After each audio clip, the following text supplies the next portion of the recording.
Well, this vid did way better than expected. Yes, this isn't that impressive, but for my standards, this is like fucking gold. Anyway, back to talking about Danganronpa characters, but this time I'm gonna be talking about my least favorite characters in the series. Yes, there are only 6 characters in the series I legit don't like. And while I could try to stretch this into a top 10, since there are more characters that annoy me, that would feel forced as hell. So yeah, top 6. Same rules as the last vid, so with that said and done, let's get this started.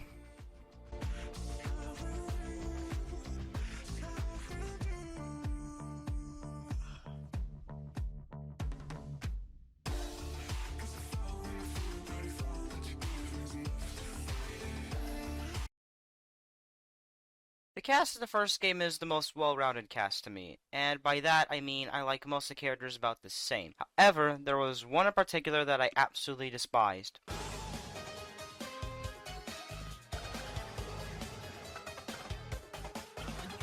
Now, Hiro isn't a very developed character, and he really isn't meant to be since he's a comic relief. However, he is a really shit comic relief they have to deal with for the entire game. Yes, that can be very subjective, different tastes in humor, all that jazz, but for me, he really is a terrible one.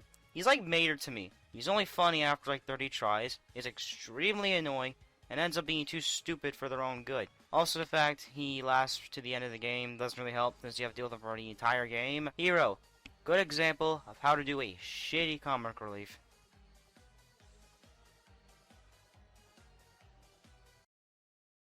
V3 by far has the weakest cast of mainline games. Yes, I know I praised some of the characters on my favorite characters list, and it does have my favorite overall Danganronpa character, but aside from those few, the rest of the cast is either mediocre, annoying, or shit. Oh, I just spoiled number 5 is. Well, I'm gonna get a lot of flack for this, aren't I?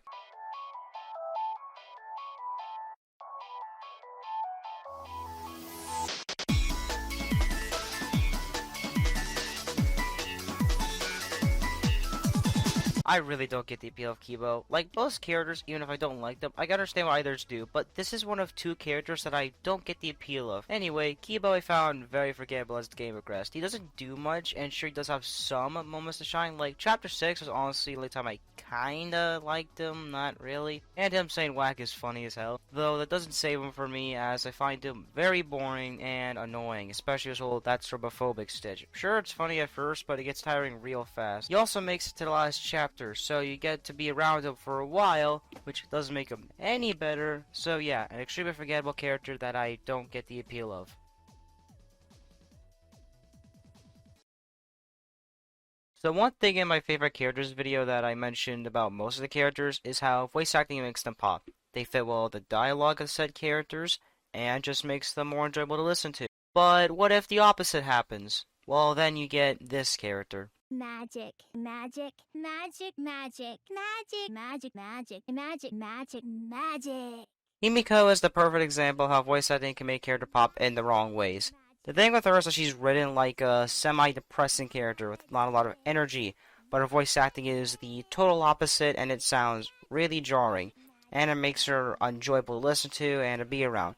She also really doesn't develop as much as a character, well, kinda, but it's poorly executed. They tried to make her emotional in Chapter 3 when Tenko is killed, but it's so hard to care. For that, she acted like Tenko didn't matter at all. It's just a jarring shift, and it feels extremely forced. And just like the other characters on this list so far, she lasts till the end of the game, so there is no escape from her. Character that is ruined by dialogue and voice acting not mixing, and poor emotional beats.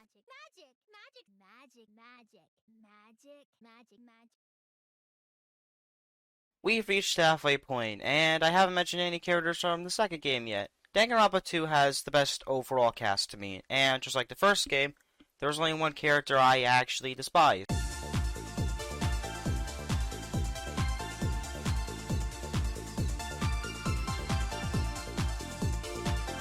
Mikan is a character I wanted to like. She's a character that honestly could have been really decent, or even good. She is really caring, and I like that she at least tries to be a decent person. However, she's the kind of extremely shy character that gets on my nerves. I get what they were going for, but for me, it really didn't work. She ends up being absolutely insufferable at times, especially the more you're around her, and it was really hard for me to get attached to her when she keeps making me want to rip my ears off. Her being a culprit in Chapter 3 could have worked, but the fact she doesn't have proper motive and that her method is stupid unrealistic, even for Danganronpa standards, gives me extreme pain. Like I said, I want to like her, but there's so much that doesn't click with me about her that I ended up not liking her.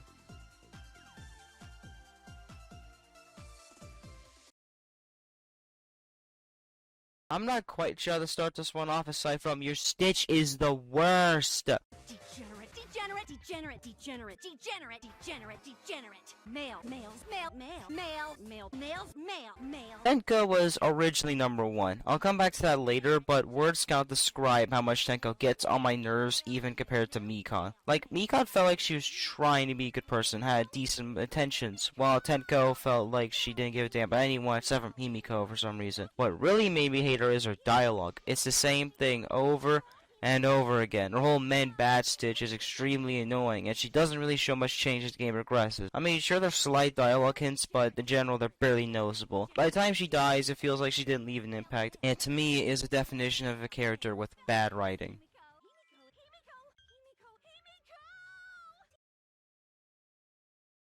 When I first was constructing the order of this list, I didn't really think about this character, but over time I thought about them more and more. Then I realized something. Samuki is the worst character in the series.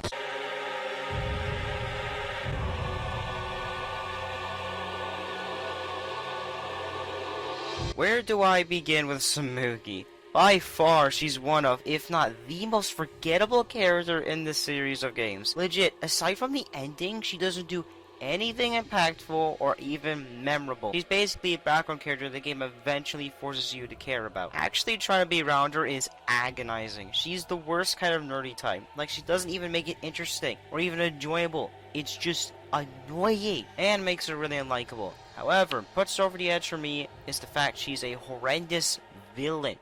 Basically, she's the mastermind, and it's so hard to care since she feels so empty as a villain and just explains a horrendous plot twist for a while. Another thing she lacks is the entertainment factor of characters like Monokuma and Junko. Remember when I said there was another character that I didn't get the appeal of? Well, Samuki is the other one. Legit, I don't see why anyone like her aside from the fact she's a cosplayer, which I guess adds some relatability, but still. She leaves pretty much no major impact, not genuinely memorable, a horrible villain, and is for me the worst character in Danganronpa.